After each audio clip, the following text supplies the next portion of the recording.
Hello and welcome to Grocer Pod. My name is Sean Kosednar. Today I'm talking with Jeff Klaus from Retail Data Systems. We are covering the important topic of credit card skimming and how to protect your stores. Before we get to Jeff, I want to remind you to please subscribe to Grocer Pod. Subscribing means new episodes will be downloaded for you each week. You can find Grocer Pod on Apple Podcasts, Spotify, YouTube Music, or any other platform you use to listen to podcasts. Jeff, thanks for joining me today. Thanks for having me, Sean. I appreciate it.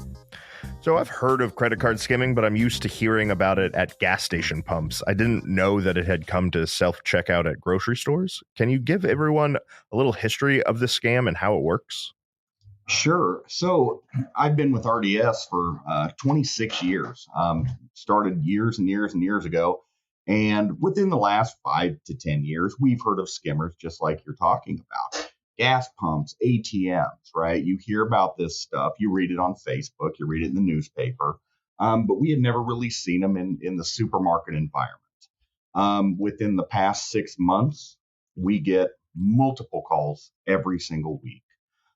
So what is happening is people are coming into grocery stores and they are putting skim devices on top of credit card terminals and stealing customer data, whether it is, gift card data. There was some gift card scams a few years back to now a lot of the skimming devices are aimed at stealing EBT.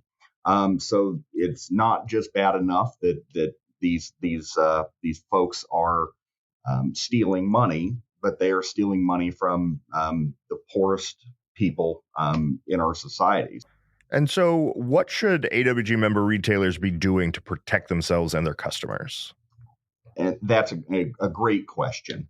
One thing that definitely needs to be done is every single shift, the customers, the grocers need to be checking their credit card terminals.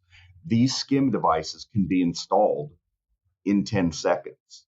All they do is they come into a store and they have somebody interrupt the cashier or have them reach around and grab a pack of cigarettes to sell them or look at a price up here on the monitor.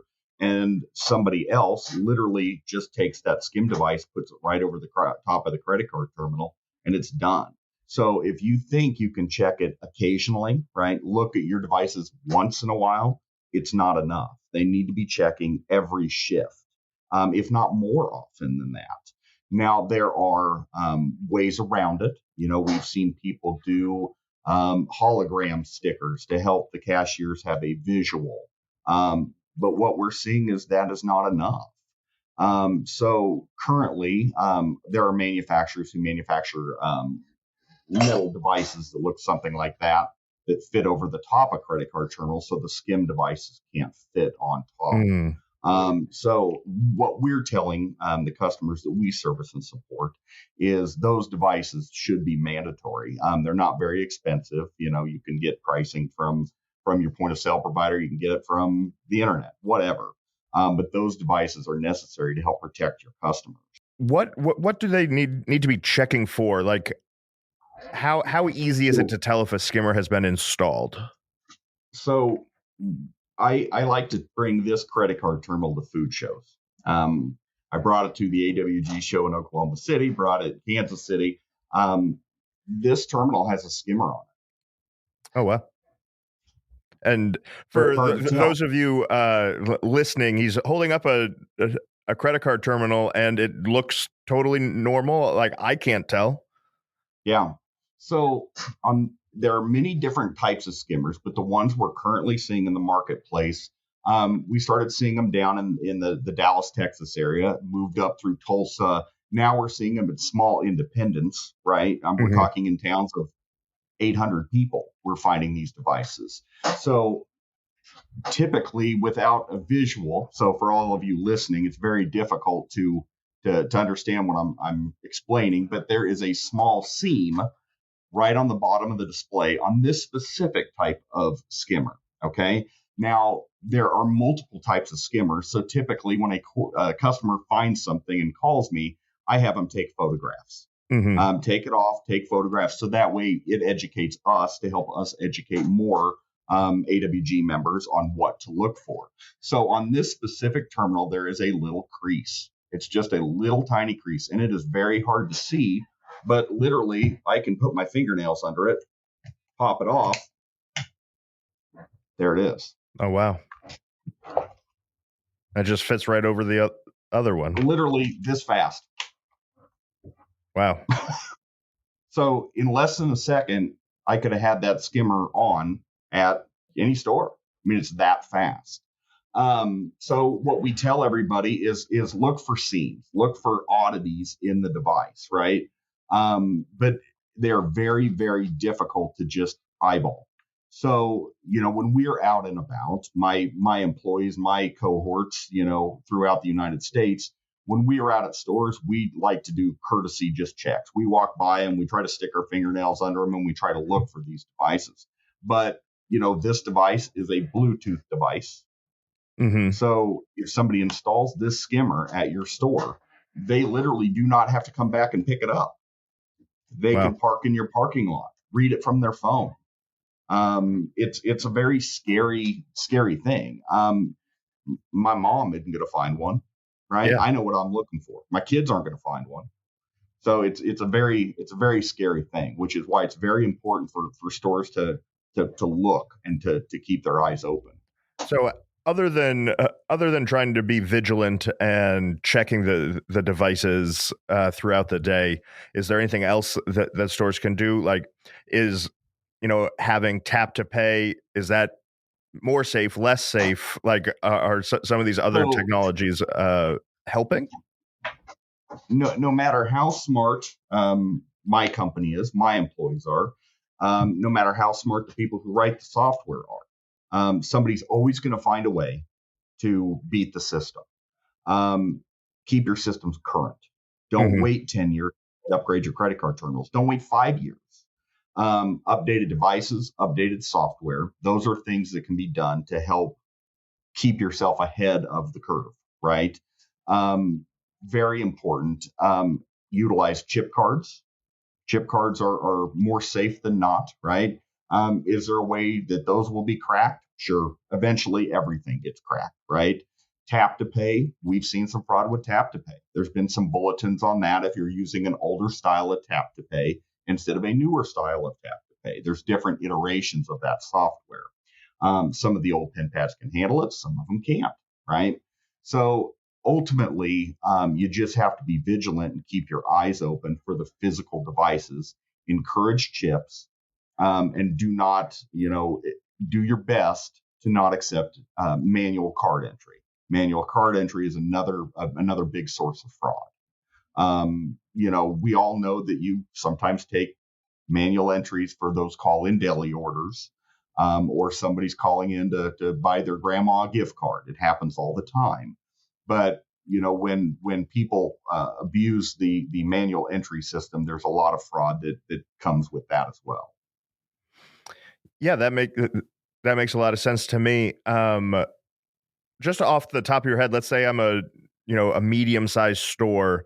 How much does it cost to update my credit card terminals across the store? Like, if I haven't done it in a while, what kind of cost are we looking at? And that can vary, right? So type of credit card terminals, features of credit card terminals. Are you running new enough point of sale software to handle new credit card terminals? So it can vary from full system hardware refresh to just the devices themselves. So I encourage, everybody out there, talk to your point of sale provider, whether it's us or whether it's somebody else. Talk to them because they are subject matter experts and they can, look at your specific situation and help you come up with, the correct course of action to help protect you from this type of fraud. So, but offline, you mentioned wanting to talk about the social engineering aspect of these scams and how stores are being targeted with calls for testing of their systems. Can you tell people a little bit more about that? So one thing that we've seen quite a bit of recently is, and it only gets worse over the holidays. The holidays seems to be prime time because everybody's busy. Guard comes down a little bit because the grocers are just trying to make sure they have enough Libby's pumpkin on the shelf. I mean, they're busy doing grocery stuff. So people literally will call a store the cashier answers the phone and they say, hey, this is Bob from your point of sale company. And we need you we see a problem with your credit card terminal on number 2. We need you to go over there and I'm going to have you do a refund to test it. And it happens often, and you would be surprised at the number of stores who fall for it. And they are doing refunds to manual entry cards for $800, $1,000, $1,200. So Wow. it can get expensive very, very quick. And the problem is it is a real transaction. They are doing a refund to a real card. So if the store notifies us quick enough, we can help reverse that transaction. If they get to their credit card processor fast enough, they can reverse that transaction. But if it's 3 or 4 days, the batches have settled, the money is moved, and it is damn near impossible for them to get the money back. So I can't speak for all point of sale providers out there, but I can speak for RDS.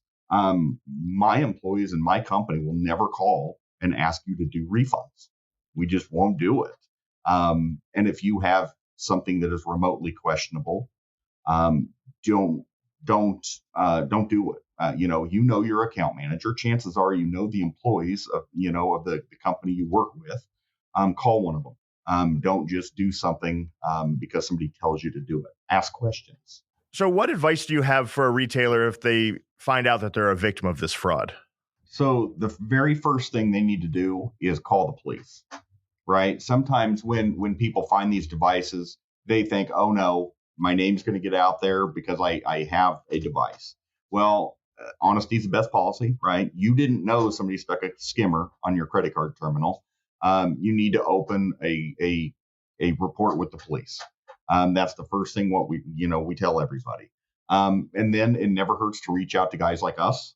Let us take a look at the store, see if there's anything we can do to help you out. Sometimes there is, sometimes there isn't. But ultimately, let the police know that you found something sketchy. And more than likely, what we see, especially in smaller towns, the police have no idea really how to handle it, but that's okay, right? File the police report. What sort of messaging, if any, do you suggest for AWG member retailers to give to their customers about these sorts of dangers? Well, ultimately, all you can do is to protect your customers is to, as we kind of visited about earlier, use your eyes, look at the devices. If they make guards to go over the devices, similar kind of like that one I showed earlier, those should be installed.